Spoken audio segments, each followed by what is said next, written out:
This acquisition is a complete violation of our core terms. Sit down, Evelyn. The board has already cast its vote. The boardroom of the Sterling-Vanguard Group had never been this quiet. 30 shareholders sat completely frozen around a massive, polished mahogany table. Nobody moved. Nobody dared to breathe, because at one end of the room stood Evelyn Carter, 27 years old, a brilliant co-CEO, and a billionaire woman who looked like she was about to commit a corporate execution. And at the other end stood Lois Lee, the undisputed ice queen of the conglomerate group. Her unique, fine white-gray hair was pulled back into a sharp ponytail, and her piercing green eyes were locking a freezing stare straight back. Yep, that's Lois and Evelyn, officially the biggest, most ruthless enemies in the entire city of Brisbane. Lois and Evelyn were currently arguing over a $300 million budget deficit across their international trading and hospital networks. Pretty normal corporate stress, right? Wrong. Because if you asked anyone in Brisbane who hated each other the most, these two women would have won by a landslide. The board had stopped pretending to interrupt them years ago. It was much easier to just let the two co-CEOs finish their war. Besides, everyone knew they'd still be arguing long after lunch. Lois, do you ever make decisions using actual numbers, or do you just enjoy giving our auditors panic attacks? Evelyn shouted, slamming her hand flat against the mahogany table. Cutting the logistics budget right before the quarter closes is literal corporate suicide. Lois leaned forward aggressively, invading Evelyn's personal space across the table, her expression a mask of frozen stone. And leaving $300 million in unallocated debt sitting on our hospital network's balance sheet is financial malpractice, Evelyn. Reallocate the funds today, or I will personally lock the corporate registry. Behind them, Lois's senior assistant quietly opened a desk drawer, pulled out a fresh bottle of aspirin, and slid it smoothly toward the newest trembling board member. Trust me, the assistant whispered. You'll need it. The hostile meeting finally adjourned, and the two queens turned sharply on their heels, marching out of the glass double doors in completely opposite directions. Lois refused to look back. If she looked back, she'd probably start another 3-hour argument right there in the corridor. Mom has completely ruined my life, Lois ranted internally, her heels clicking furiously against the polished floorboards. This co-CEO assignment has to be the absolute biggest problem of my existence. Evelyn is stubborn, she is loud, and she refuses to look at the hospital margins. Lois stopped by her office door, her chest heaving with frustration as her assistant hurried alongside her. Should I cancel tomorrow's board meeting, Ms. Lee? You two have already argued about tomorrow's entire agenda today. Lois let out a sharp, tired sigh. Just prepare the folders. Meanwhile, on the exact opposite side of the building, Evelyn was storming into her own executive suite, violently throwing her designer handbag onto the leather couch. One day, that woman is going to be the absolute reason I lose my sanity, Evelyn thought, pacing the floor with a dark scowl. She thinks because she has a white-gray ponytail and a spreadsheet, she can dictate my trading divisions. I am going to drive her completely out of this company if it's the last thing I do. Evelyn watched Lois's distant reflection disappear past the hallway glass panels. Good. The further away she was, the better. 3 seconds later, Evelyn realized she was still staring at the glass. Why was she still watching? She fiercely yanked her blinds closed, furious at herself for looking. You think that's bad? Trust me, you haven't seen where all this corporate madness actually started. Oh no. Their rivalry didn't start in a multi-billion-dollar boardroom. It started over a science fair ribbon 20 years ago. Evelyn Carter had spent her entire childhood entirely convinced that Lois Lee genuinely launched the exact day Lois moved to Brisbane at age 10. And from that moment on, every single competition became a personal war zone. Lois Lee and Evelyn have been childhood rivals to a level you can't even fathom. At age 10, it was the elementary science fair. Evelyn stood by her display board, a victorious smirk on her face next to her blue first-place ribbon. She completely refused to even look at Lois during the entire awards ceremony. Lois stood mere inches away, clutching a red second-place ribbon so tightly her small knuckles went white. Lois had entered that competition specifically to make Evelyn sweat. Evelyn had marched over, her jaw set. Why do you always sign up after I do? Young Lois had simply shrugged, her green eyes flashing with quiet arrogance. I just like winning, Evelyn. But if you want to know a little secret, Lois barely remembered what her science project had even been about. The ribbon had never mattered to her, being in the same room as Evelyn had, just to get to her. By high school, it got so much worse you can't even comprehend. At the junior high chess finals, Lois checkmated Evelyn in 7 moves, flashing an infuriating grin that made Evelyn's blood boil for a week. Lois celebrated the win loudly in front of the tables, but the moment Evelyn turned on her heel and walked away, Lois's eyes instantly followed her through the crowded room. At 16, they ran a stadium track, meet sprint so neck and neck, that the judges had to use a high-speed slow-motion replay just to see whose torso leaned a millimeter further. When the results board finally flashed Evelyn's name as the winner, Evelyn immediately checked the clock. Lois, standing a few feet away catching her breath, only checked whether Evelyn was smiling. Most people in Brisbane thought they genuinely hated each other. Honestly, looking at them, I don't blame them. If you saw the way these two argued, you'd probably think the exact same thing. But as Lois was walking into her office that morning, her assistant looked down at the compliance folders, thoroughly confused. "Wait, Ms. Lee, how did you know Evelyn was going to wear a blue silk blouse today? You ordered the matching blue compliance folders before she even arrived at headquarters this morning." Lois completely froze on the spot. Her green eyes widened in a split second of pure, unadulterated panic, a subtle warm pink blush creeping up her elegant neck. "I guessed," she lied through her teeth. Lois thought she was the only one paying attention. She wasn't, because while she'd noticed Evelyn's blue blouse before the meeting had even started, Evelyn had already noticed Lois's new haircut, her cedarwood perfume, and the tiny dark circles beneath her green eyes that she was desperately trying to hide. Neither woman had realized they knew each other better than anyone else in the entire building. And if you think this boardroom war is chaotic, you haven't even seen them as next-door neighbors yet, because the universe was about to play the most hilarious, petty trick on both of them.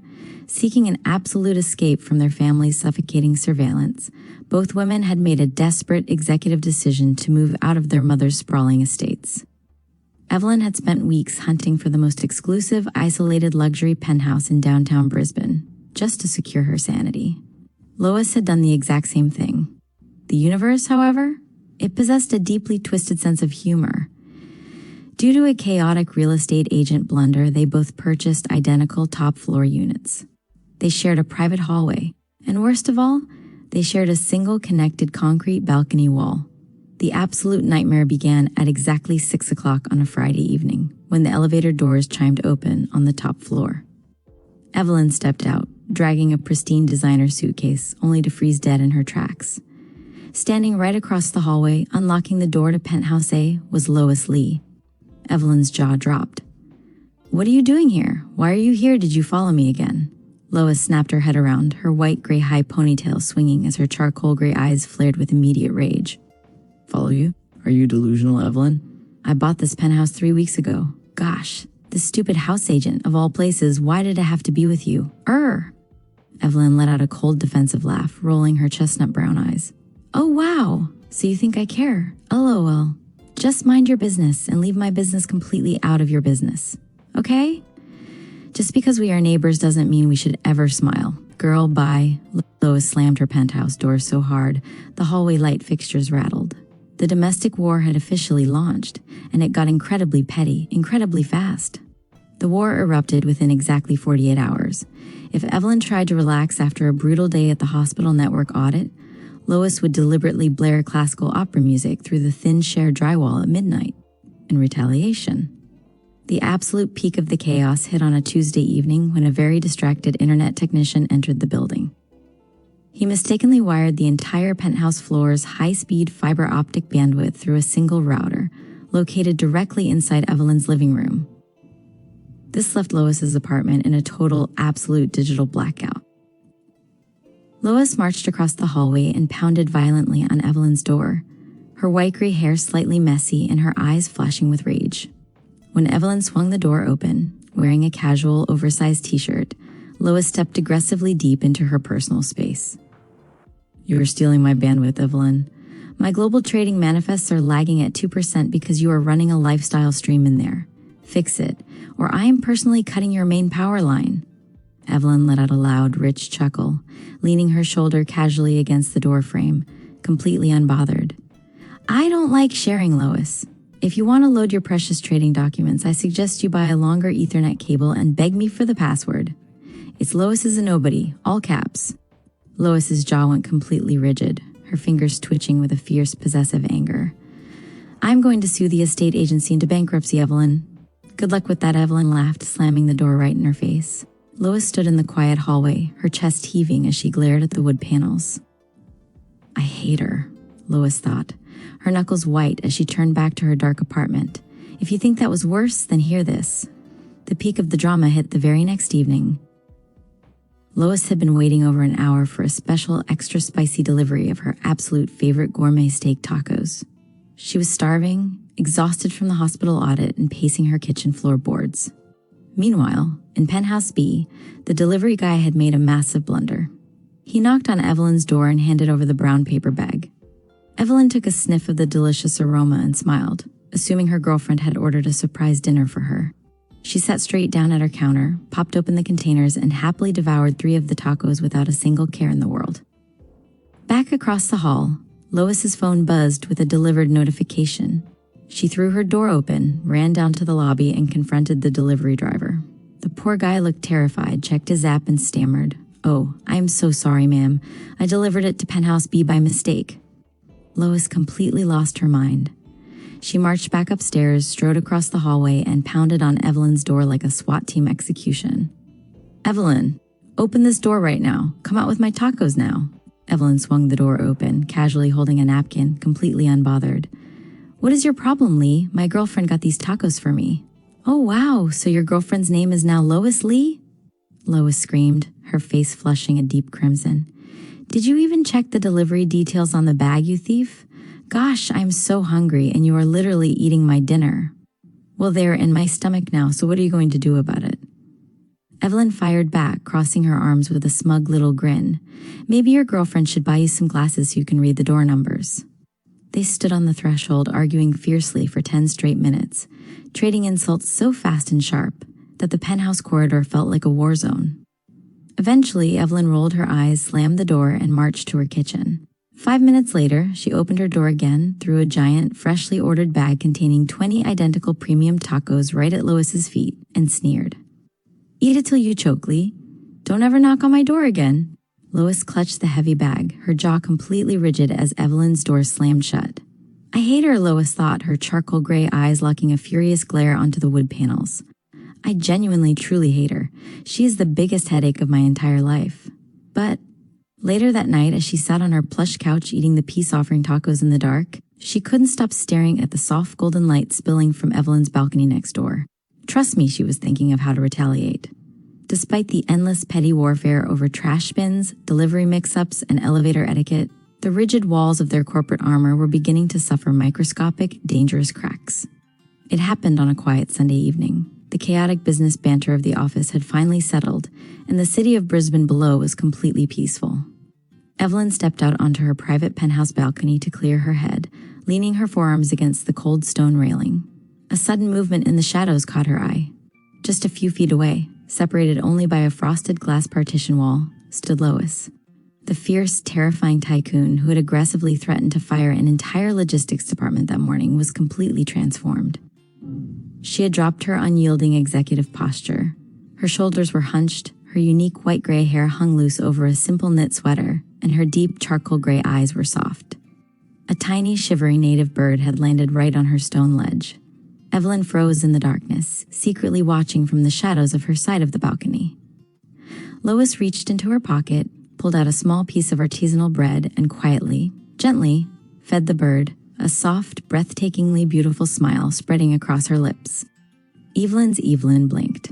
Somehow, she couldn't look away. For 20 long years, she had convinced herself that Lois Lee was a cold, heartless machine built entirely of spreadsheets and icy calculation.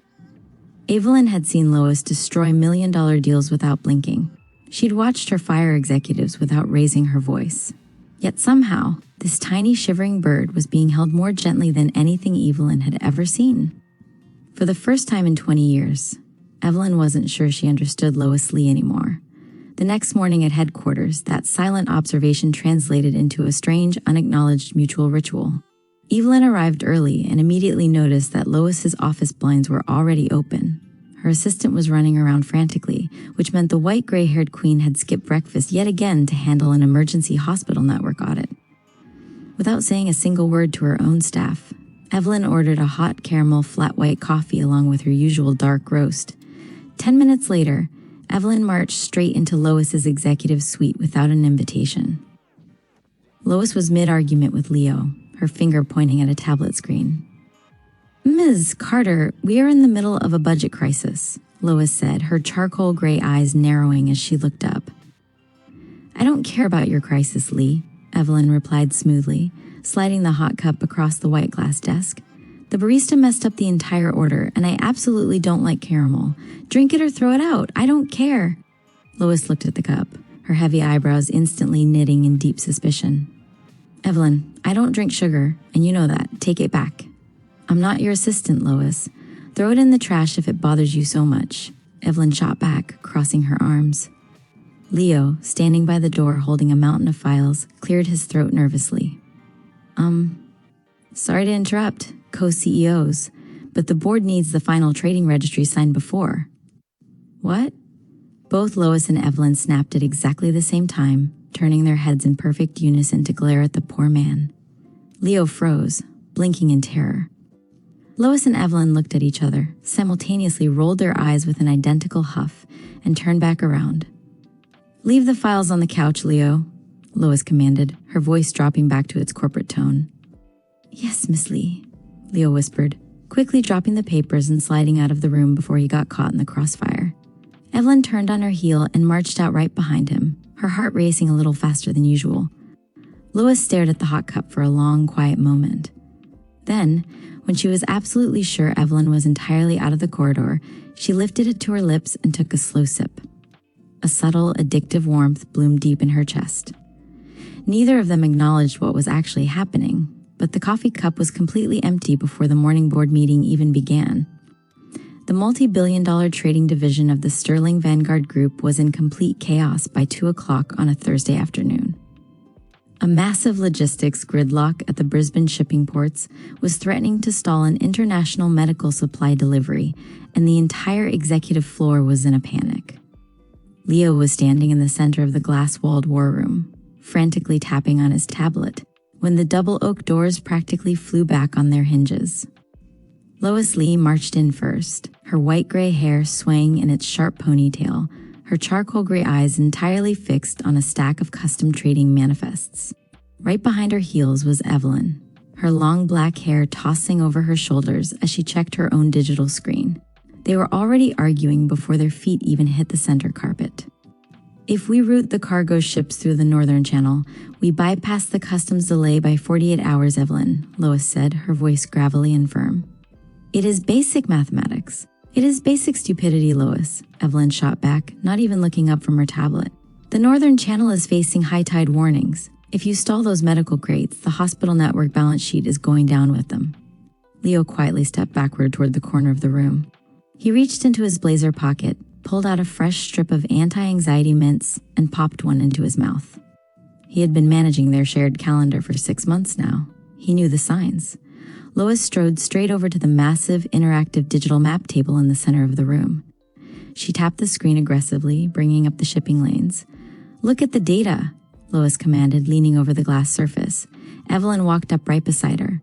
The war room was massive, but instead of spreading out, Evelyn slid right into the space next to Lois. She leaned forward, her shoulder tightly, warmly pressing against Lois's blazer. Lois froze for a fraction of a second, her fingers hovering over the interactive screen. She didn't pull away.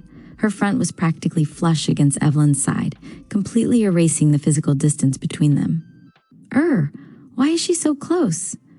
Lois panicked internally, her heart violently slamming against her ribs as she stared blindly at the digital map. It might as well have been written in another language. She hadn't understood a single word Evelyn had said for the last 30 seconds because Evelyn smelled like vanilla. Damn, she's beautiful. How come I didn't notice this before? No, stop it. Don't look at her, Lois. She is a devil, a beautiful devil. Right next to her, Evelyn reached out to swipe the screen, her long, slender hand passing mere millimeters over Lois's arm. She didn't let her skin touch, but the high-friction proximity was so intense the air between them felt completely pressurized. Evelyn's breath hitched as she leaned lower. She could feel the direct radiating heat of Lois's body against her shoulder. Why is she standing so rigid? Evelyn thought, her mind completely unspooling from the spreadsheet. She looks annoyingly good in that blazer. That's incredibly unfair. She is an absolute corporate monster. So why do I want to step even closer? Stop it, Evelyn. Focus. Evelyn stubbornly kept her shoulder pressed against Lois's, refusing to back down as she checked the screen. Then, she checked Lois's face. She noticed the tiny, stubborn-line tension near Lois's jaw. She noticed the way Lois was tightly gripping the edge of the table. "You're leaning left," Evelyn whispered, her chestnut brown eyes narrowing slightly. "You only do that when you're exhausted." Lois snapped her head around, her charcoal gray eyes locking straight into Evelyn's. They were standing so close their noses were practically brushing, completely invading each other's personal space in front of the entire glass wall. "I am perfectly fine, Miss Carter," Lois lied smoothly, her voice dropping a fraction lower. "Right, that's why your knuckles are white," Evelyn countered, her voice dangerously soft as her eyes darted to Lois's lips. Leo, still standing by the whiteboard, raised a single, trembling finger into the air. Co-CEOs? The port director is on line 3. He needs a verbal confirmation on the shipping manifest or the containers will be locked until Monday. Sign it? Both Lois and Evelyn shouted in perfect unison, violently turning their heads to glare at him. Their faces were deeply flushed, their chests heaving heavily from the suffocating tension. Leo didn't even blink. He simply tapped the confirmation button on his tablet, sighed heavily, and walked out of the war room to let them finish their silent standoff. Evelyn was the first to pull back, smoothing down the front of her ivory blouse with a sharp huff. "Route it through the Eastern Channel. It's safer." "Fine," Lois muttered, turning back to the screen. "But if the customs fee increases by even 1%, it's coming out of your logistics budget." "Whatever helps you sleep at night, Lee," Evelyn said, turning on her heel and marching toward the exit. Lois watched her disappear through the glass double doors. She stood completely still in the empty war room, her fingers slowly tracing the exact spot on the table where Evelyn's hand had just been resting. They were supposed to be corporate enemies, but their orbits were pulling them into a complete meltdown. There are 2 things you should never do when you're trying to forget someone. The first, become their next-door neighbor. Unfortunately, Lois and Evelyn had already failed that spectacularly. The second, get stranded hundreds of kilometers away from home during a winter storm. Well, the universe clearly had a sense of humor, because that was exactly what happened next. The annual Sterling-Vanguard Hospital Investors Summit was supposed to be simple. Fly to Melbourne, convince a room full of international investors to pour another $2 billion into the hospital network, smile for a few photographs. Fly back to Brisbane before dinner. Easy. At least, that had been the plan. Instead, thick storm clouds swallowed the Melbourne skyline before lunch. Flights were grounded. Runways were closed. The airport descended into complete chaos. Business executives argued with airline staff. Families slept on suitcases. Every hotel within the city began filling up faster than anyone could book them. And standing right in the middle of all that chaos were the 2 women who couldn't spend 5 minutes together without starting an argument. Lois folded her arms. "This is your fault." Evelyn looked up from her phone so slowly it almost felt rehearsed. "My fault? You brought the bad luck." Evelyn let out a dry laugh. "Oh yes, because I personally called the Weather Bureau this morning and asked them to cancel every flight in Victoria." Lois opened her mouth, closed it. "That's not what I meant." "No," Evelyn replied sweetly, "but you were about to invent another reason to blame me." Poor Leo, standing between them with 3 suitcases and a laptop bag hanging from each shoulder, quietly closed his eyes for exactly 3 seconds. This was going to be a very, very long night. At the luxury downtown hotel reception desk, the clerk looked like he was about to pass out from sheer panic. "I'm so incredibly sorry, Ms. Lee." "Miss Carter, but because of the weather, we are completely booked out. There is literally only 1 room left in the entire building." Lois and Evelyn froze. They stared at the receptionist for 3 full seconds, and then they slowly, stiffly turned their heads to stare directly at each other. "No," they said in perfect unison. Leo, standing slightly behind them, quietly raised his hand to massage his temples in absolute exhaustion. The receptionist swallowed hard, nervously backing away from the counter. It is the presidential suite, ma'am. Lois crossed her arms, her unique white-gray high ponytail swaying as her charcoal-gray eyes narrowed. How many bedrooms? The receptionist nervously shifted from foot to foot. 1. Leo quietly opened his desk portfolio, pulled out a fresh bottle of extra-strength aspirin, slid it smoothly across the marble counter toward the trembling desk clerk. Trust me, Leo whispered deadpan. You're going to need this. 10 minutes later, the double timber doors of the presidential suite clicked shut behind them. The room was undeniably stunning. It featured sprawling white marble floors, a roaring fireplace, and massive panoramic windows displaying a blurry view of the torrential rain crashing against the Melbourne skyscraper skyline. But right in the middle of the luxury bedroom area sat the enemy. One enormous giant king-size bed with crisp white sheets. Nobody spoke. The suite went so entirely quiet that even the storm outside seemed to fade. Finally, Lois walked slowly around the perimeter of the bed once. Her fingers were lightly tapping against her chin, her charcoal gray eyes completely locked onto the mattress. Evelyn watched her, her heavy eyebrows knitting together as her chestnut brown eyes followed the white-gray ponytail. What exactly are you doing, Lee? I'm measuring, Lois replied smoothly, not even looking up. Measuring what? How far away from you I can physically sleep? Evelyn let out a sharp, defensive huff. She immediately turned on her heel, disappeared into a walk-in linen closet, and returned carrying a massive, towering armful of pillows, blankets, and heavy decorative cushions. Lois stopped walking and watched in complete, unblinking silence. For 5 full minutes, Evelyn aggressively marched up and down the mattress, throwing the cushions down in a straight line. When she was finished, a ridiculous 3-foot-tall pillow wall stretched completely down the exact center of the mattress. Lois blinks. You're insane. Evelyn folded her arms proudly, her chin lifting with a smug little grin. That is the international border, Lois. You are absolutely not allowed to cross it. Lois pointed a single finger at the top cushion. That's my favorite down pillow. War has casualties, Lee, Evelyn countered, turning her back on her. Deal with it. By 8 o'clock, they ordered dinner to the room to avoid leaving the suite. When the silver room service domes were lifted, Lois quietly picked up her fork and began cutting into a perfectly grilled piece of salmon. Evelyn wrinkled her nose, letting out a dramatic sigh. I hate salmon. The smell is literally taking over the entire living room. Lois didn't even look up from her plate.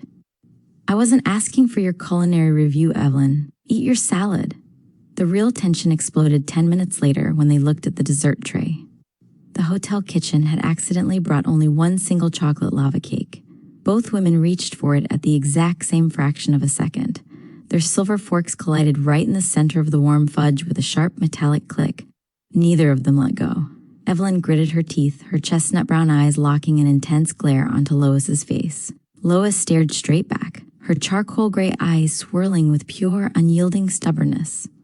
The poor room service waiter slowly backed out toward the main door, his hands raised in terror. I'll just come back for the plates later, ladies, the waiter whispered, slipping out into the hallway corridor.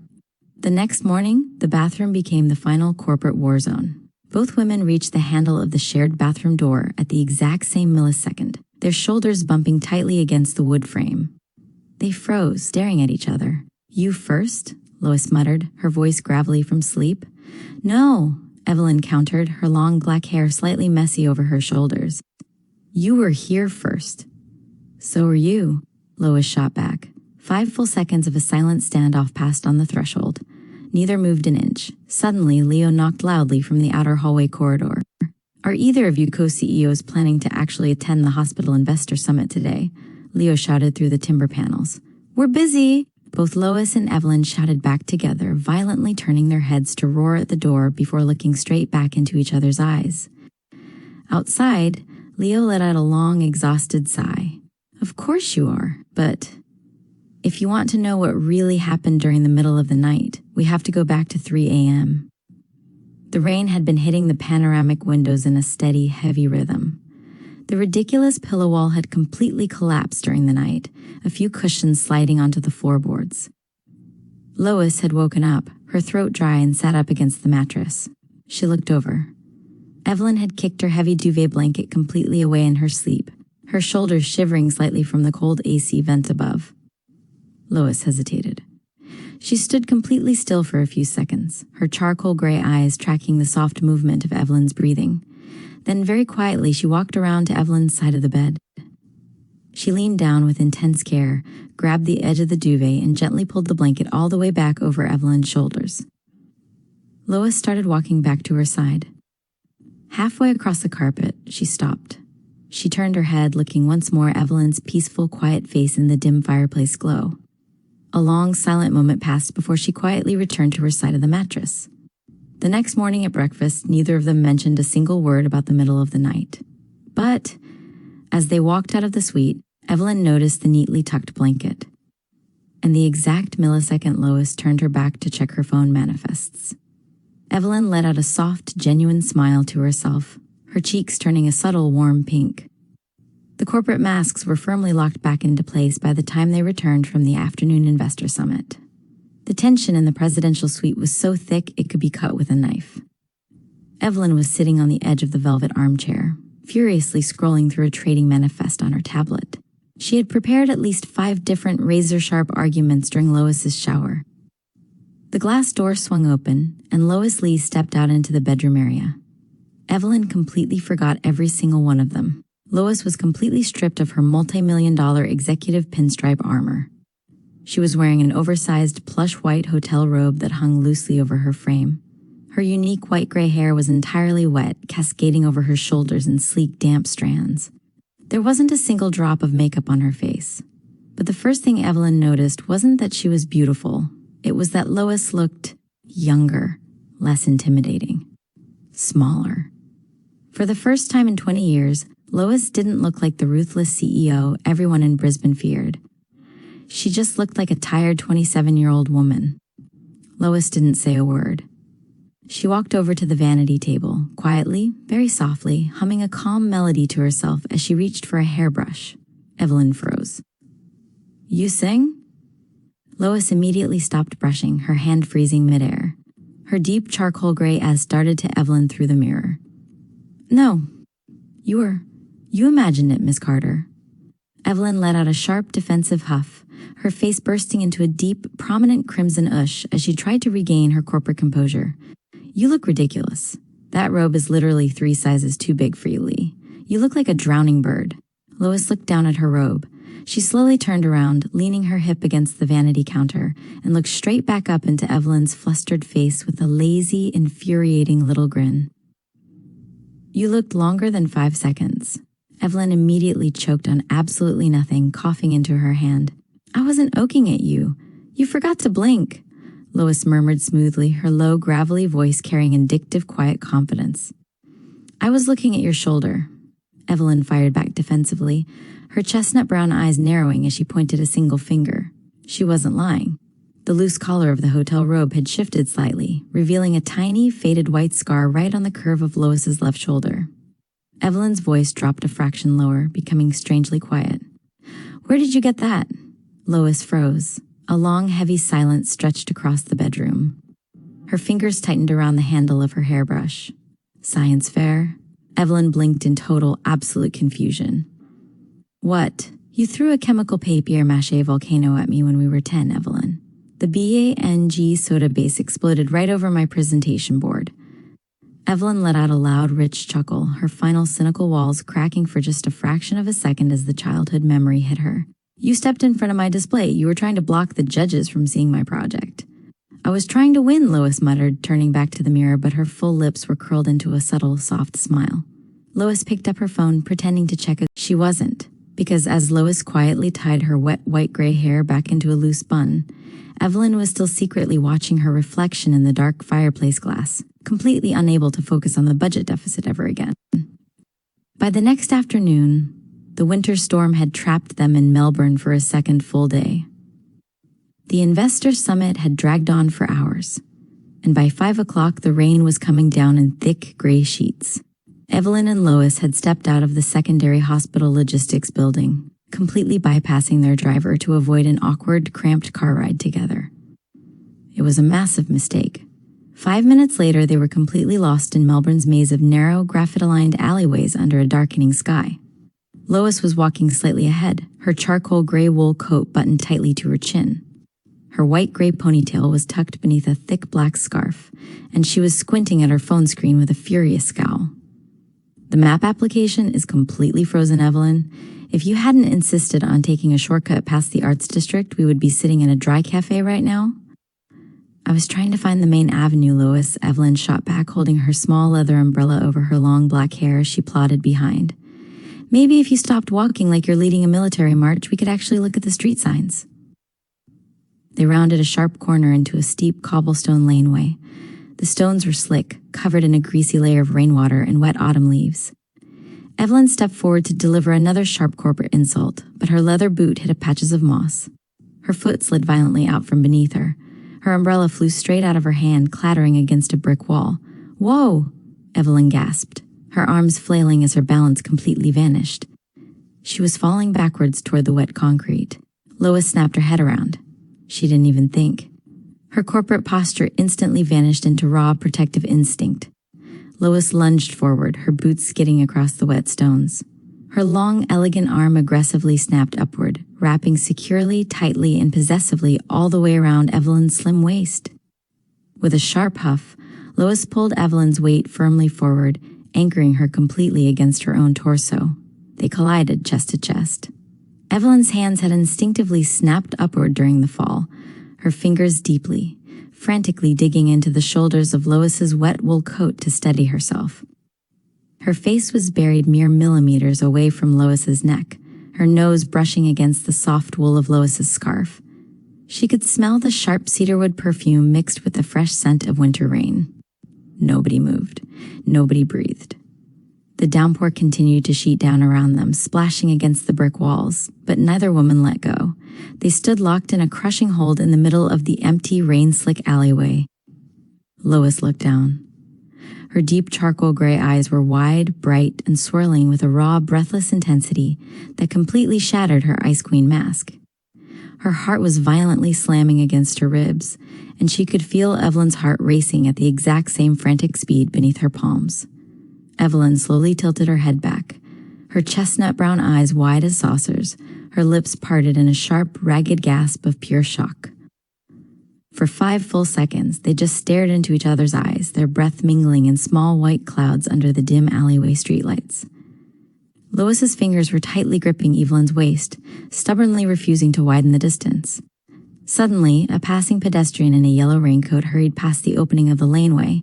He paused, looked down at them intertwined in the rain, and let out a warm, cheerful chuckle. "You two make a beautiful couple," the man shouted over the storm before turning the corner and disappearing, the illusion violently shattered.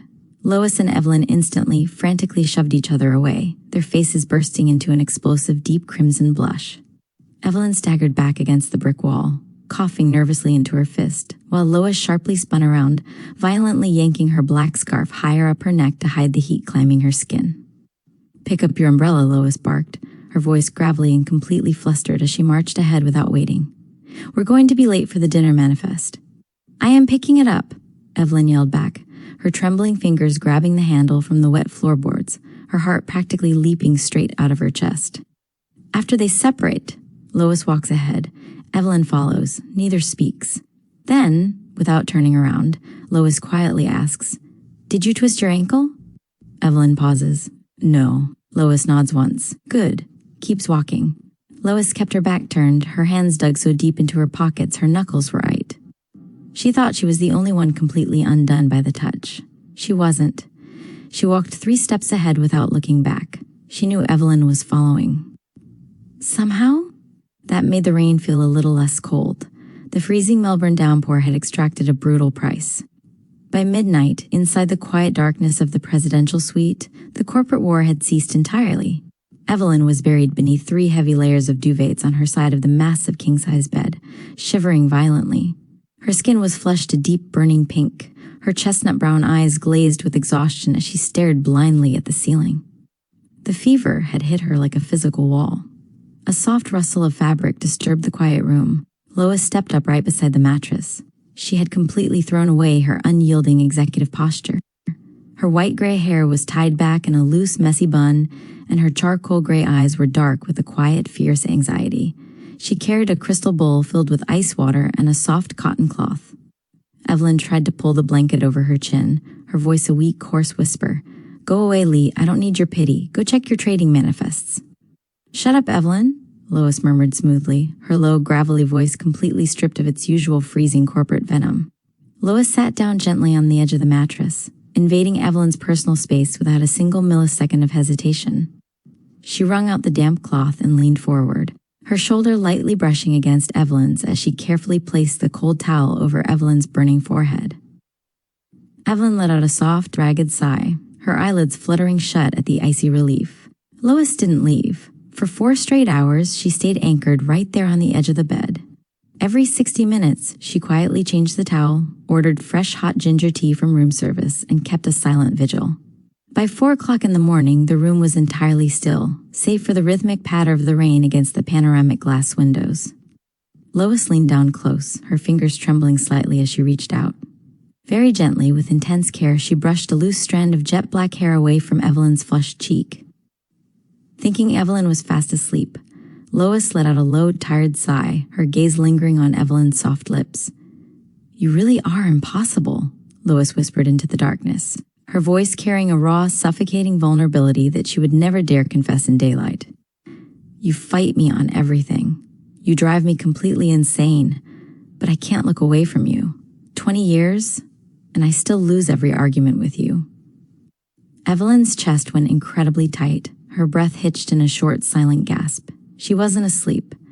She had woken up 10 minutes earlier, but she had kept her eyes closed, paralyzed by the sheer tenderness of Lois's hands. Hearing those whispered words sent a delightful, addictive shiver straight down her spine. Her heart began violently slamming against her ribs. Lois quietly withdrew her hand, stood up, and walked back to her own side of the collapsed pillow wall, completely unaware that her secret was out. The next morning, the morning sun broke through the gray Melbourne clouds, casting a sharp daylight glare across the suite floorboards. Evelyn was sitting at the small dining table, fully dressed in her tailored suit, quietly sipping a hot dark roast coffee. Her fever had broken, but her face was still coated in a subtle warm pink blush. The bathroom door clicked open, and Lois stepped out, back in her immaculate, sharp executive pinstripe uniform, her white-gray ponytail tied tight. Her corporate armor was completely rebuilt. Neither of them mentioned a single word about 4 a.m. The airport logistics division confirmed our private jet is cleared for a 10:30 departure, Lois said, her voice freezing, deadpan, and corporate as she packed her leather briefcase. Make sure your assistants have the hospital network files ready. My files are already compiled, Ms. Lee, Evelyn shot back, her voice matching the rigid distance as she stared hard at her tablet. Don't lecture me on efficiency. They walked out of the suite in absolute suffocating silence. Lois walks ahead, doesn't look back. The elevator doors close.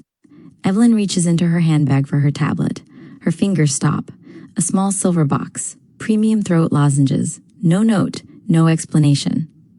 Evelyn smiles, very softly, then looks toward Lois. Lois is pretending to check emails. She hasn't looked back once. Evelyn quietly slips the lozenges back into her handbag. Thank you. So quietly.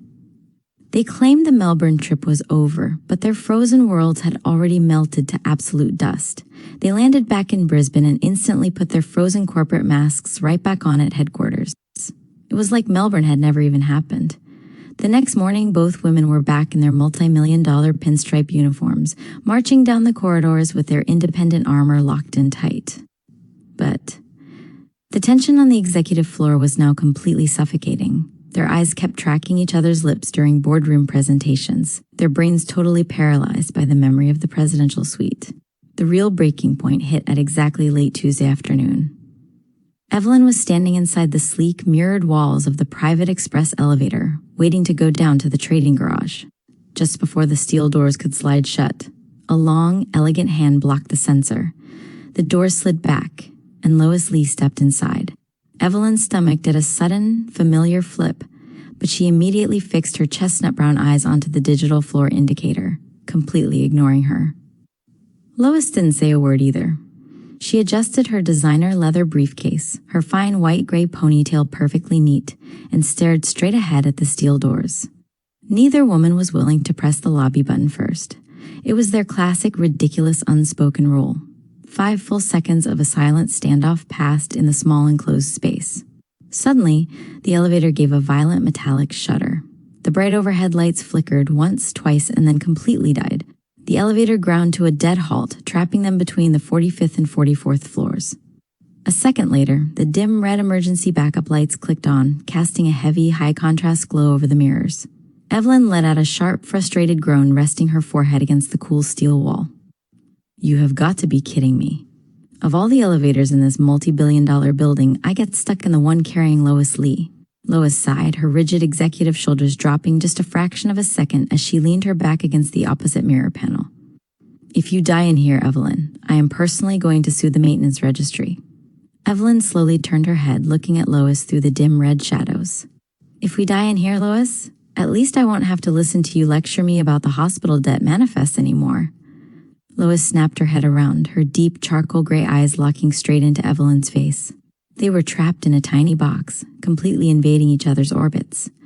"I'd rather die somewhere significantly quieter, Ms. Carter," Lois murmured, her low, gravelly voice carrying that familiar, intoxicating proximity. Evelyn keeps staring. She looked at Lois's serious face, looked at their absurd situation. Lois genuinely doesn't understand why she's looking at her. Then, one tiny laugh escapes. She covers her mouth. Another one. Then she completely loses it, giving a beautifully rich laugh. It wasn't her usual sarcastic corporate chuckle. It was a loud, unshielded, and completely carefree sound that echoed through the small steel box. Lois completely froze. Her charcoal gray eyes widened. Lois forgot she was trapped in an elevator. She forgot about the power outage. She forgot about the meeting downstairs. She only remembered that she had spent 20 long years fighting this woman, but she had never, not once, heard Evelyn laugh like that. It was the most captivating thing Lois had ever witnessed. Lois thought she was managing her composure perfectly. She wasn't, because as she stood there in the dim red emergency light, her face flushed a subtle warm pink, her green eyes wide with dawning obsession as she realized she wanted to make Evelyn laugh like that for the rest of her life. The power suddenly surged back on. The bright white lights flooded the elevator, and the doors smoothly slid open to the lobby. Evelyn immediately cleared her throat, her flustered corporate mask locking right back into place as she stepped out onto the marble floorboards. "See you at the budget audit, Lee." "Don't be late, Miss Carter." Lois shot back, her voice deadpan and rigid as she marched toward her own town car. Starts the engine. Then, without realizing it, she smiles, stops, touches her own face. "Why am I smiling?" They claimed the elevator outage was just an annoying delay, but all throughout the ET, as Lois sat alone in her dark penthouse across the hall, that single beautiful ugh stayed echoing inside her head like a beautiful fever. They were supposed to be bitter enemies, but their frozen walls had already melted to absolute dust. Some nights change your entire life, not because you planned for them, not because you made some grand decision, but because in a single terrifying moment, your heart chooses for you before your mind even has the chance to think. It was almost 1:30 in the morning. The executive floor of the luxury penthouse tower was unusually quiet. No arguments drifted through the shared hallway. No elevators chimed. No late-night phone calls about billion-dollar hospital budgets. For the first time in weeks, Lois and Evelyn were both home, on opposite sides of the same hallway, separated by nothing more than 2 apartment doors, and completely unaware that before sunrise, everything between them was about to change. Lois had barely fallen asleep when something pulled her awake. At first, she couldn't explain what it was. Not a sound, a smell. Burning. She sat upright immediately. The smell grew stronger. Plastic, wood, smoke. Her heart skipped. Then, the building's fire alarm exploded through the silence. Lois was already running before she even realized whose apartment the smoke was coming from. The building's emergency alarms were screaming, and the thickest layer of soot was pouring directly from beneath Evelyn's door. She didn't call the lobby security. She didn't look for a fire extinguisher. Throwing away every single ounce of her elite, pristine composure, she sprinted blindly through the choking black haze. "Evelyn," Lois roared, her voice gravelly and frantic as she slammed her shoulder against the locked timber door. The wood didn't budge. Lois backed up, her charcoal gray eyes wide with a terrifying wild panic, and kicked the lock with all her athletic might. The frame splintered with a loud crack.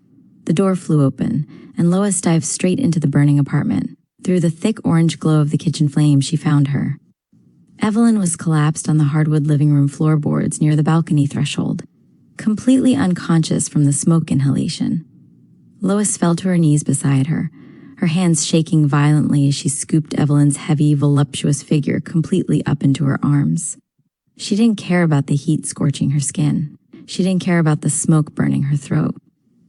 Pushing through the flames, Lois carried Evelyn out into the hallway corridor just as the distant wailing sirens of Brisbane fire trucks echoed from the streets below. Lois collapsed onto the hallway floorboards, cradling Evelyn tightly against her chest, and for the very first time in 20 years, Lois Lee was openly, hysterically crying. She just grabbed Evelyn, holding her flesh against her torso, her body unable to stop shaking. She tried to say something, but nothing came out. She swallowed hard, coughing through the soot, and tried again. Still nothing. Finally, a ragged whisper broke from her lips. "Don't." Evelyn let out a sharp cough, her eyelids fluttering open. The very first thing her nut brown eyes saw through the haze was Lois, completely unraveled, tears reaming down her pale cheeks as she held her like she was a lifeline. Evelyn blinked, her voice weak and cracking as she raised a trembling hand to Lois's wet sleeve. Don't what? Don't ever do that again," Lois choked out, her long, elegant hands frantically, possessively cradling the sides of Evelyn's face, her fingers tangling deep into her messy black hair. You came back inside for me?" Evelyn whispered. "Why?" Lois laughed once, a broken, breathless laugh through her tears, shaking her head. "Because you're in there," Lois stated quietly, as if it were the most obvious, indisputable fact in the world. "Where else was I supposed to be?" Silence stretched between them in the smoke-filled corridor, punctuated only by the wailing fire truck sirens below. Neither of them moved. Evelyn slowly, deliberately reached up, her long fingers gently touching Lois's wet cheek, the exact same woman she had spent 2 decades arguing with over budgets and trophies. Lois leaned into the touch, her charcoal gray eyes locked dead center onto Evelyn's with an unyielding, raw devotion. "Can I kiss you?" Evelyn asked very quietly. Lois smiled through her tears, her eyelashes wet. "You've been impossible for 20 years. She leaned down slightly, her breath fanning across Evelyn's lips. "I suppose I can survive one more impossible thing." Then they kissed. It was a slow, deeply emotional first kiss, a gentle, lingering relief that carried 20 years of inherited pride and hidden longing completely away into the night. They finally stopped pretending. Evelyn smiled through her tears as they pulled apart, their foreheads touching softly. "I won that elementary science fair, by the way." Lois let out a soft laugh, her fingers tightly holding Evelyn's hand against the floorboards. "I know. You've been annoying ever since." "I know," Evelyn whispered. Suddenly, the heavy stairwell doors burst open. 2 Brisbane firefighters in full protective gear sprinted out into the corridor, carrying axes and hoses. The lead firefighter stopped dead in his tracks, looking down at the 2 CEOs sitting intertwined on the floorboards with their foreheads pressed together. He slowly looked at his partner. "Well, they're alive. The strange thing about kissing your worst enemy was discovering you suddenly had idea how to talk to them. 20 years of intense arguing had prepared Lois and Evelyn for almost everything. Hostile board meetings, corporate takeovers, family pressure, multi-million-dollar executive decisions. But absolutely nothing had prepared them for saying good morning. The morning after the penthouse fire, the executive floor of the Sterling-Vanguard Group was suffocated by a strange, unbearable quiet. The news of the building evacuation was plastered all over the Brisbane media registries, but inside the co-CEO office suite, the air was entirely frozen. Evelyn was sitting behind her white glass desk, dressed in an immaculate razor-sharp pinstripe suit, her long black hair perfectly styled to hide any trace of smoke. She had been staring at the exact same row of financial data for 45 minutes.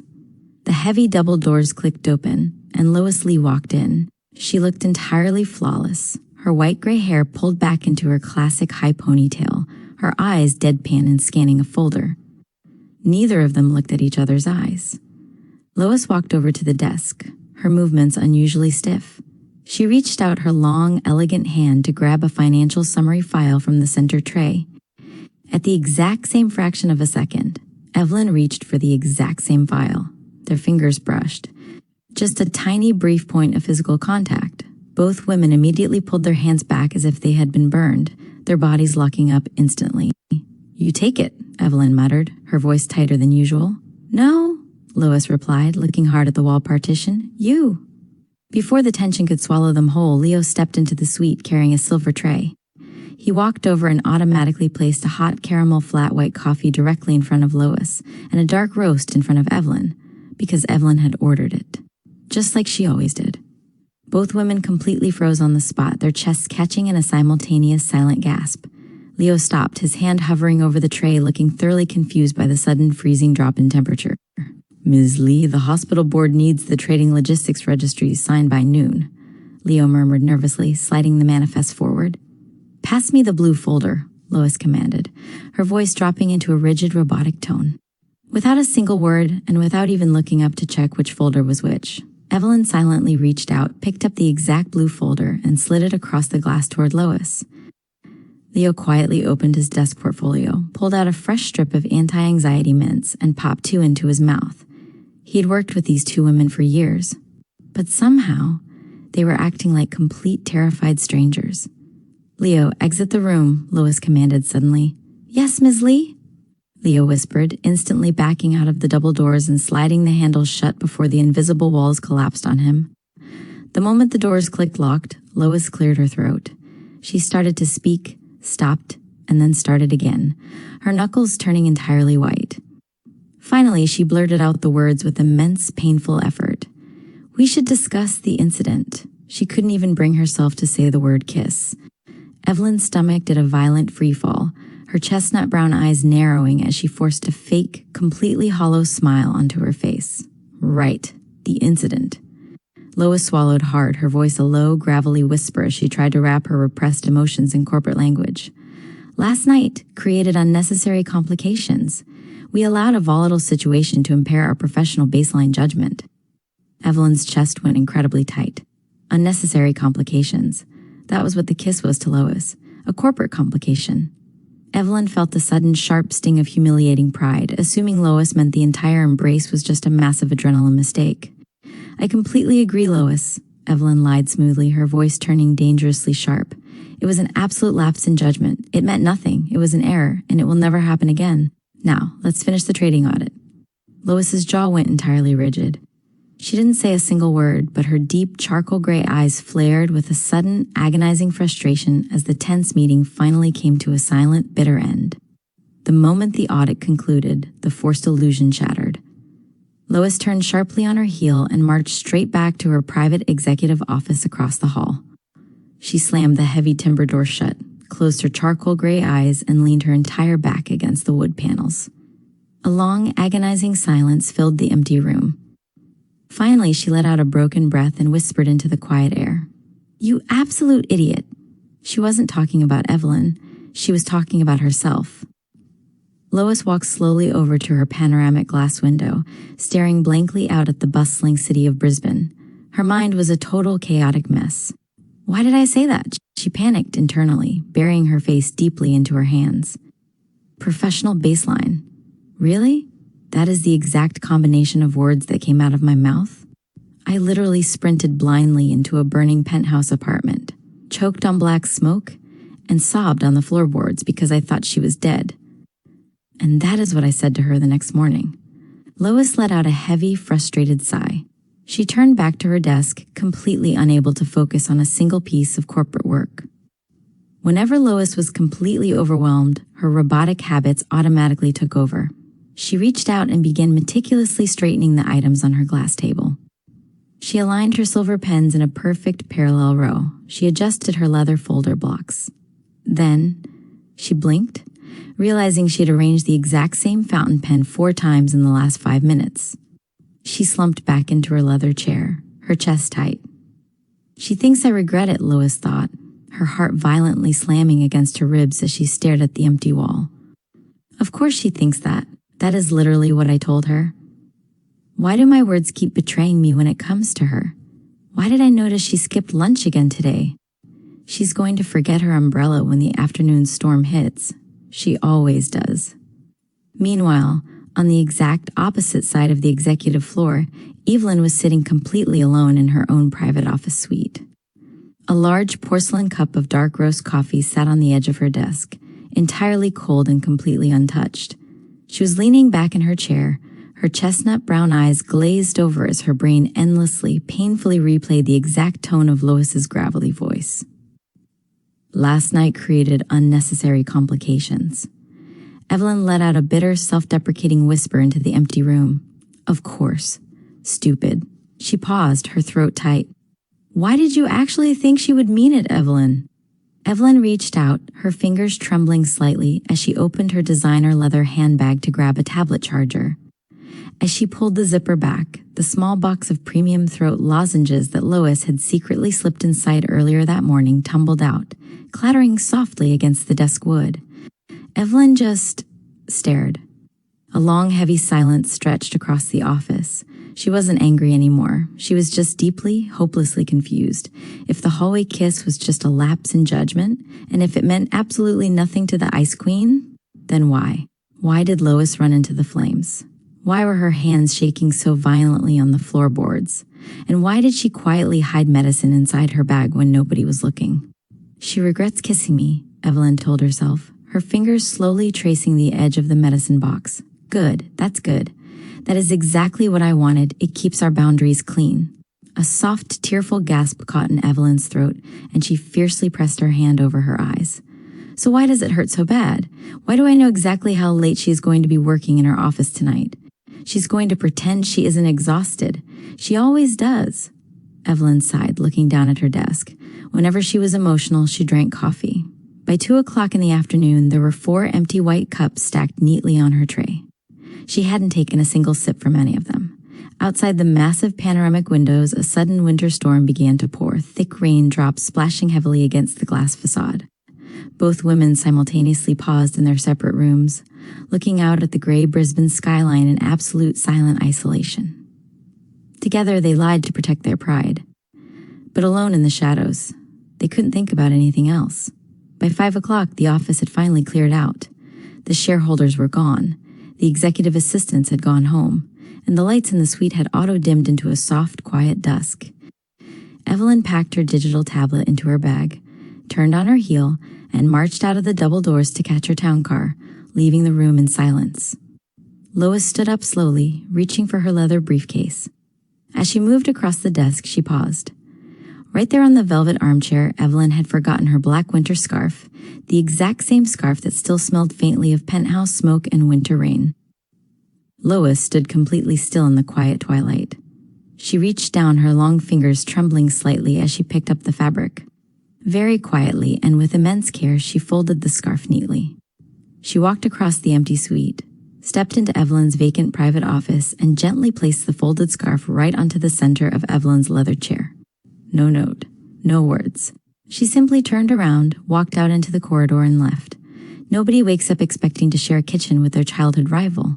But sometimes a single electrical fire has a hilarious way of rearranging your entire life blueprint.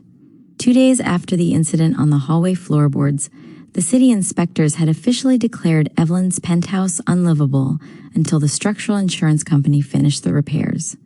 Evelyn had returned to her ruined apartment to pack a single suitcase for a long hotel stay. She was clearing out her bedroom desk vanity when she paused, her fingers hesitating over a small hidden velvet drawer. She pulled it open. Tucked beneath old registries was a tiny, crumpled newspaper clipping from 15 years ago, a faded photograph of 10-year-old Lois Lee, frowning fiercely at a high school track results board. Evelyn stood in the quiet soot, her long fingers slowly tracing the white-gray hair in the faded paper. She quietly slipped the clipping straight into her premium leather purse. Then, very slowly, her fingers drifted upward to gently touch her own lips, her chestnut brown eyes widening. Nah, I can't be crushing on that devil. Am I? Evelyn thought, her chest tightening.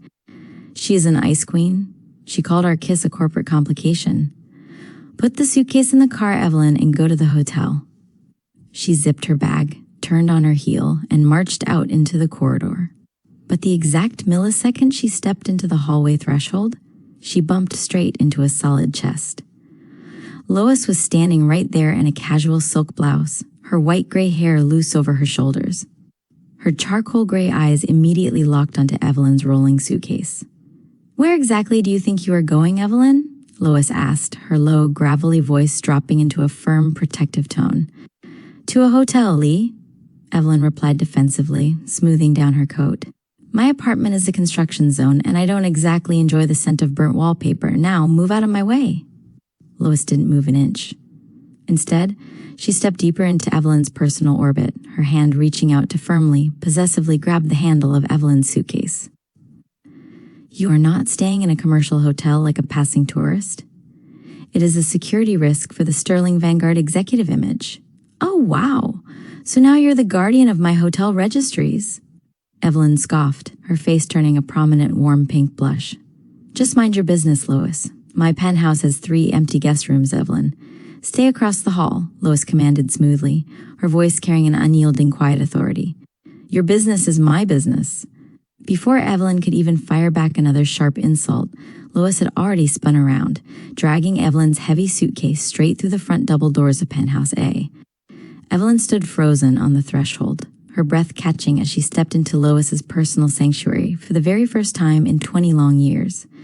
The penthouse was immaculate, flooded with sleek marble, warm golden ambient lights, and rows of pristine architecture.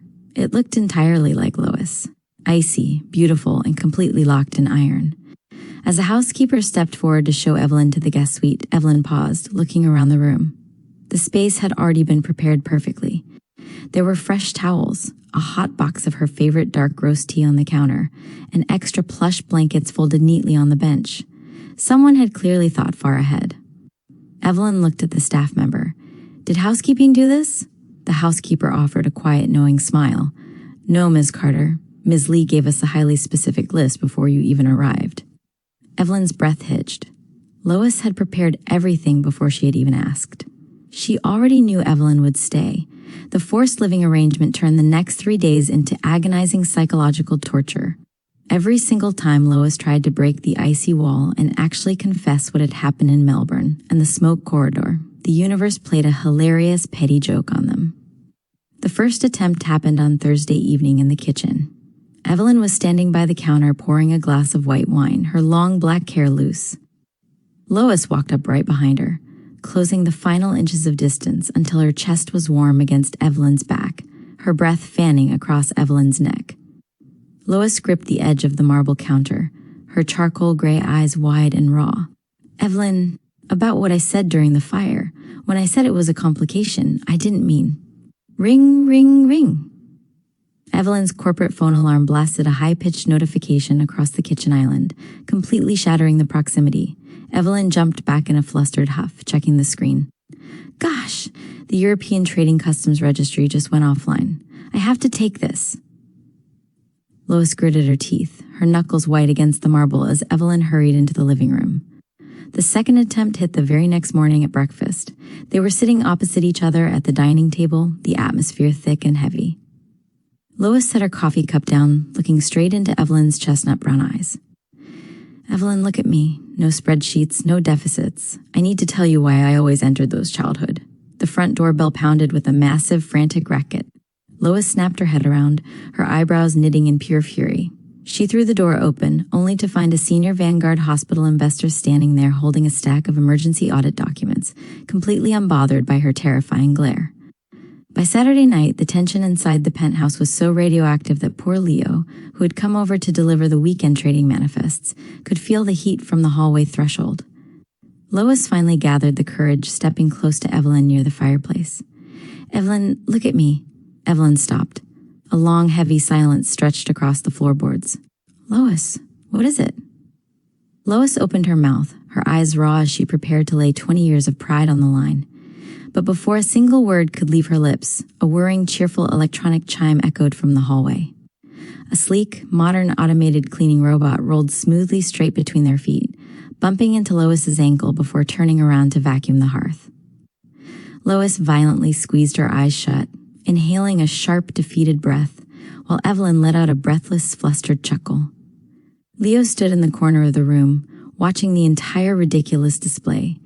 He quietly reached into his pocket, pulled out his digital tablet, and began typing into his private notepad file, Weekly Executive Report.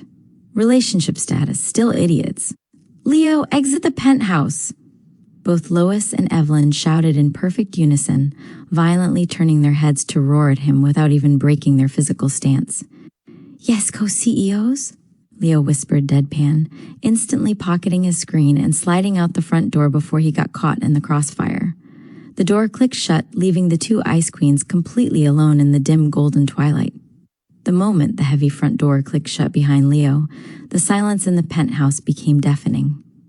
Lois turned her back to Evelyn, marching straight into her private study and shutting the timber door hard. She walked over to her desk, her hands trembling so much she had to grip the edge of the wood to keep her balance. She couldn't breathe. I am completely unspooling, Lois panicked internally, staring blindly at the dark desktop.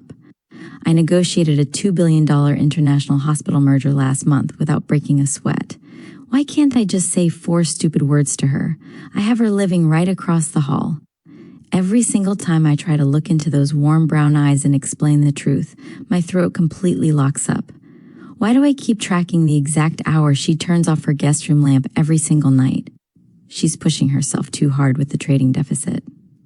She always does. Lois let out a heavy, frustrated breath.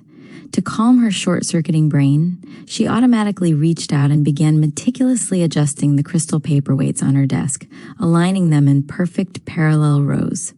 She adjusted them once, twice, 3 times. She hadn't cleared a single spreadsheet all evening. Lois walked over to the desk lamp, clicking the switch. The room fell into deep indigo shadows.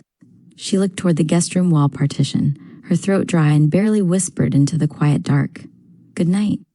Across the private hallway, inside the quiet darkness of the guest suite, Evelyn was staying completely frozen on the edge of the mattress. A large glass of water sat untouched on her nightstand. She kept pretending she was leaving her bedroom door just to fetch water from the kitchen. She wasn't. She was just standing on the hardwood floorboards, desperately listening for the faint sound of Lois's footsteps down the corridor. She reached into her leather purse, her fingers brushing against the crumpled childhood track meet newspaper clipping. She pulled it out, staring at the sharp green eyes and the faded paper under the dim lamplight. She wants me here, Evelyn realized, a soft, tearful gasp catching in her throat as she pressed the clipping against her chest. She literally dragged my suitcase out of the hall. She won't let me leave, but every time she looks at me, she acts like she's fighting a corporate war. Why do I know exactly what time she makes her morning espresso? She skips the cream. She always does. Evelyn sighed, folding her arms tightly around herself as she clicked off her bedside lamp. On the other side of the solid concrete wall, she let out a soft, genuine smile into the darkness. "Good night," she whispered back. They couldn't hear each other. Under one roof, they lied to protect their pride. But separated by a single corridor wall, they were completely, beautifully honest about their absolute obsession. Some nights change your entire life, but true confessions usually arrive only when you have completely run out of places to hide. By Tuesday afternoon, the corporate pressure cooker had officially cracked. The Sterling-Vanguard Group was hours away from submitting its final multi-industry restructuring report to the central banks, and the Kyo CEO office suite was in a state of heavy gridlock. The room service trays were stacked on the side counter, untouched. Leo had already dropped off a fresh bottle of aspirin, left the room, and closed the soundproof glass doors with a look of pure, professional defeat. Evelyn was pacing the floorboards by the panoramic windows, her long black hair tied up in a loose, messy bun. "If we merge the medical imports with the Brisbane river docks, we clear the deficit. It is completely logical, Lois. Why are you blocking the signatures?" Lois didn't answer. She was sitting at her desk, her white-gray hair slightly loose from its ponytail.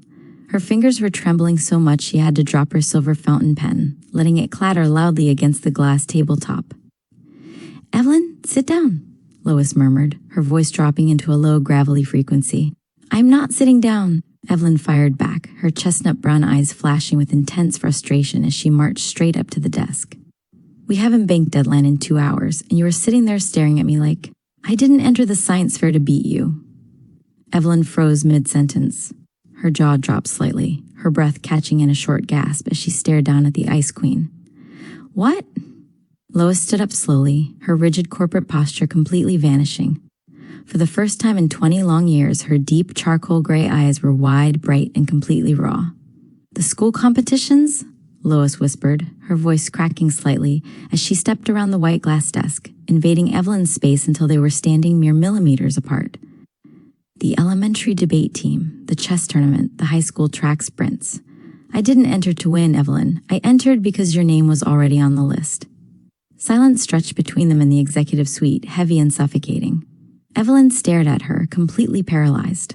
Lois let out a broken, breathless laugh through her tears, softly shaking her head. "Do you know how ridiculous that sounds? I never even remembered what my own science project was about. I remembered yours." Evelyn's heart violently slammed against her ribs. She couldn't breathe. "Lois, everyone in Brisbane thinks you hate me. I spent 2 decades entirely convinced you wanted me dead. Everyone thinks I'm difficult," Lois whispered, her low voice laced with an agonizing vulnerability as she slowly, hesitantly reached up, her long fingers brushing against Evelyn's cheek. She stopped, her hand trembling as she started to panic, instinctively trying to pull her arm back. Evelyn quietly reached up, her slender fingers catching Lois's hand midair and placing it firmly back against her own cheek. Lois's eyelashes wet with tears, her thumb gently tracing Evelyn's skin. "You've always been the only person I've ever wanted to understand me. I've been in love with you since we were 10. A long, deafening silence dropped over the office. Lois stood there, her breath catching as she waited for the rejection, a sudden wave of panic hitting her chest. She began to take a slow step back, but Evelyn's hand instantly tightened, fiercely grabbing the fabric of Lois's silk sleeve, refusing to let her widen the distance. Evelyn's dark eyes went completely wide, thick stinging tears finally spilling over her lashes.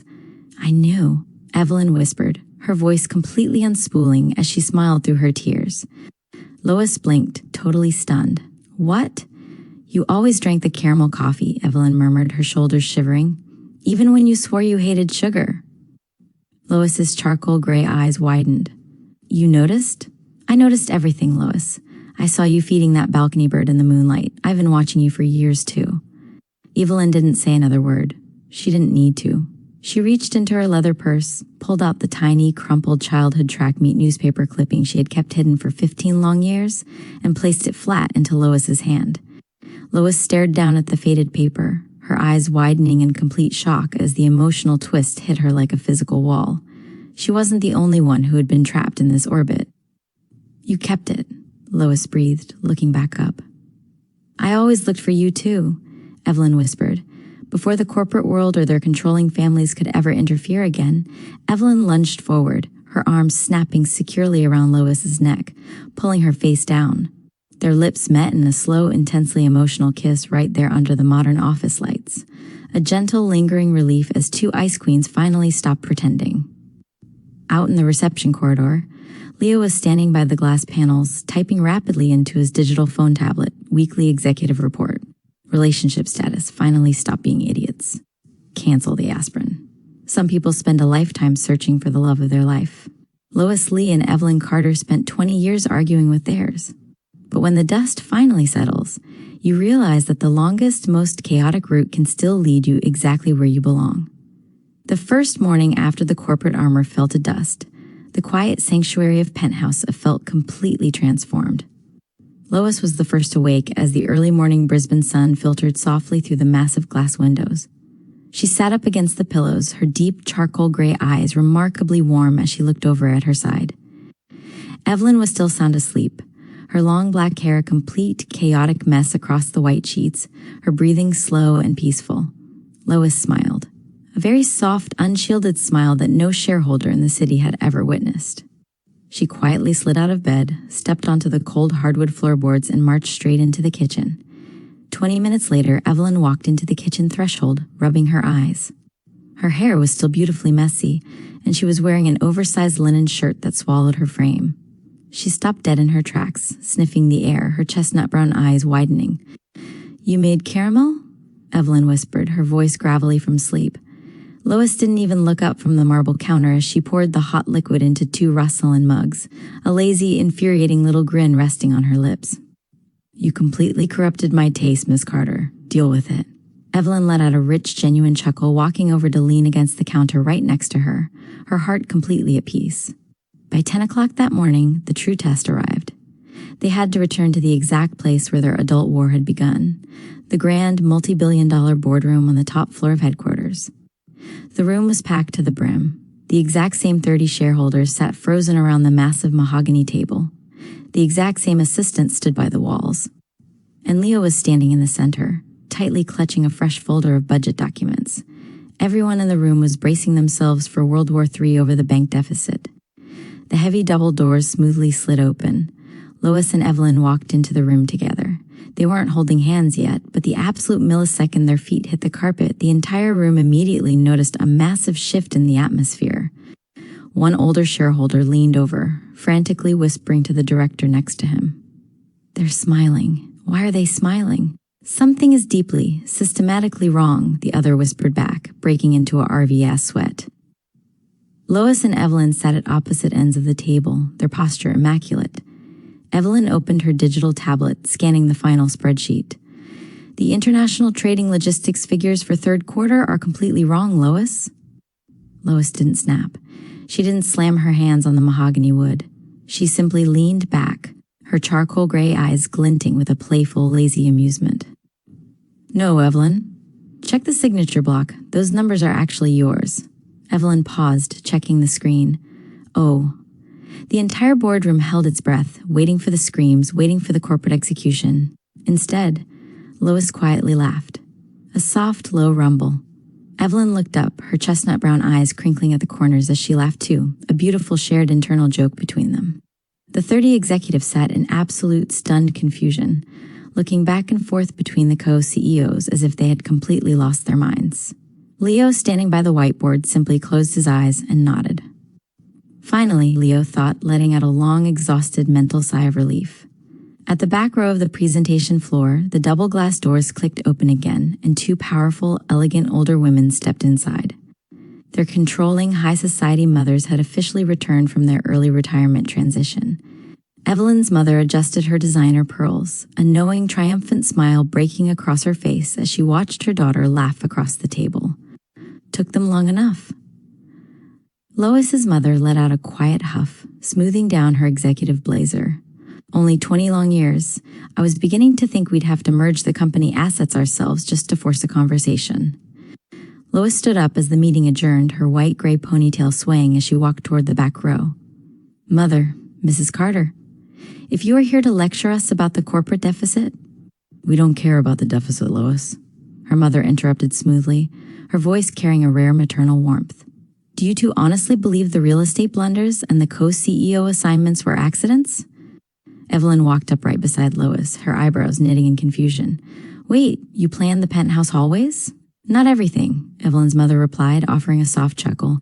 "We aren't completely manipulative, darling, but do you know why we never separated your executive office suites across the floorboards for the last 5 years?" Silence dropped over the corridor as Lois and Evelyn looked at each other.